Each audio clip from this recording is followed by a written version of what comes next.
أهلا بكم. ضيفنا اليوم كاتب ومحلل ومؤرخ واختصاصي في علوم التبندير، الراجل اللي كيشوف المؤامرة حتى في كزد الأتاي، وبطل العالم في البكاء على الآيفونات.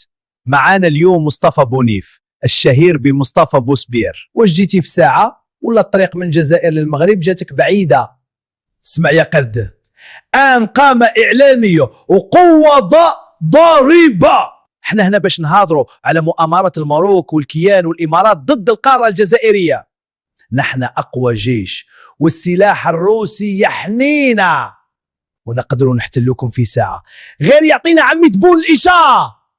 ساعة؟ ساعة ديال الماء اللي مقطوعة عندكم ولا ساعة المكانة؟ مالك سي بوسبير؟ وش نيفك ما شمش ريحة التكريم ولا وجهك ما جاش مع التفاحة؟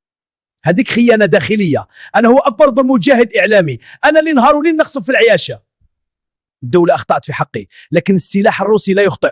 الخردة اللي راك تقول عليها هي اللي مخوفة العالم. مخوفة العالم في الحزاق؟ هذيك الخردة الروسية راه ولات كوكوط مينوت في أوكرانيا. قولي أسيد المؤرخ، صدعتينا بالبوسبير ونسبتي للمغرب. واش نسيتي بلي جدتك أم حسن الجزائرية هي اللي حطات الساس الأول، وداك الكتاب الأحمر اللي كتروج ليه راه تاريخ الدعارة المقننة عندكم اللي كتحاول تلصقوا فينا.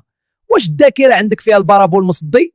نحن شعب الشهداء وأنتم عملاء إسرائيل. الماروك راهي غارقة في الديون، احنا رانا حجر وسط الصباط في طريقكم.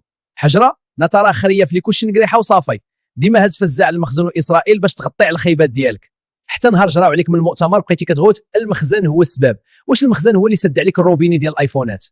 انا لما محتاجش ايفون ليكشف عمالتكم، انا عندي قلمي ولساني. انتم عياشة تعيشون تحت الوهم، ونحن القوة الحقيقية التي ستحرر المنطقة منكم.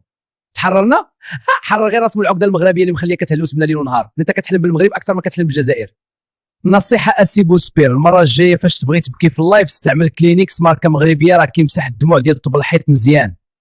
أصلت يا قر، سأخرج في لايف الآن وأفضح مؤامرة هذا البودكاست. الجزائر قالت والمماركو وين راها دربوكتي؟ حتى الدربوكة ودرتي يا أبوق العسكر.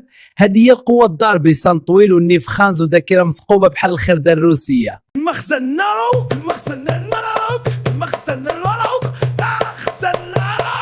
خوتي كما كتشوفوا طاطا عجية هربلو، أنا خاصني نسالي الحلقة. خليتكم ساكتين.